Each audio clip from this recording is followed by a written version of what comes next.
Hello and welcome back to the studio. This is lesson 3 of our Learning How to Play Piano series. If you are new here, I suggest you go back to the very first lesson and start there because we are already reading notes on the grand staff. So if you don't know how to do that already, I highly recommend you go back and watch those 2 lessons first and then come back to this video. Again, these videos do go along with the Alfred's Adult All-in-One Piano Course Book, Level 1. So I will be referencing the pages that can go along with this video. You do not have to go along with this book though.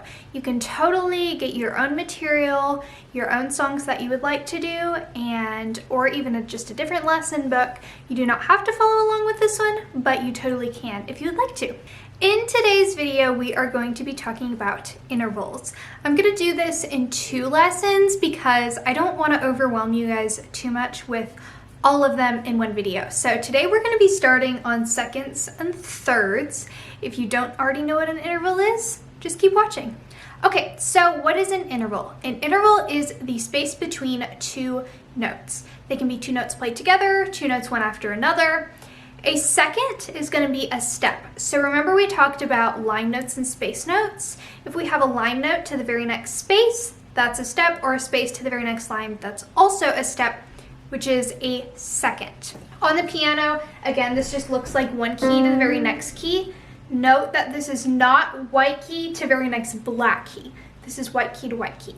So for example, from C to D is a second, or from B to A is a second, because it's just 2 notes right next to each other. A third is just one more further from that, so you're going to have 1 note in between. So for example, you'll have A to C or B to D.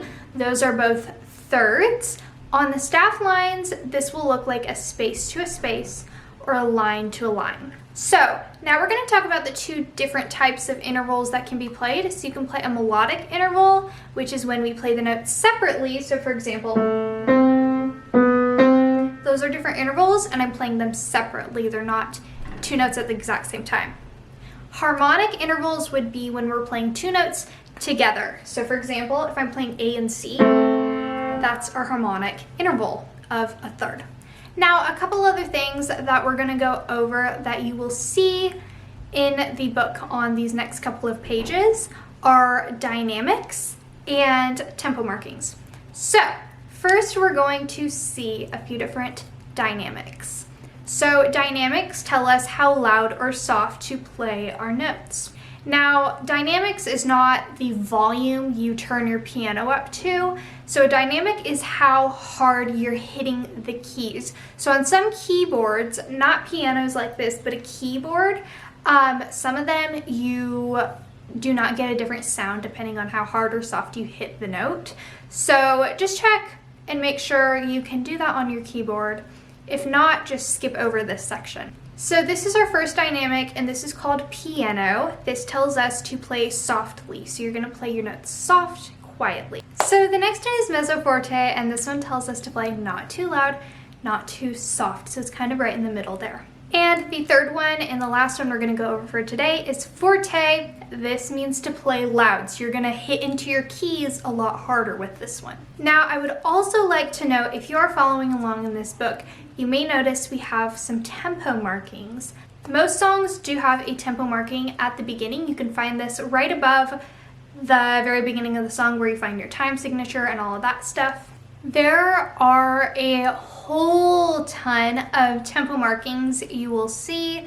Some of them are just kind of descriptive words like brightly or smoothly or flowingly. Some of them do tell you exactly how fast to play. So for example, moderately fast, or sometimes they'll just tell you slowly. Sometimes they'll say fast.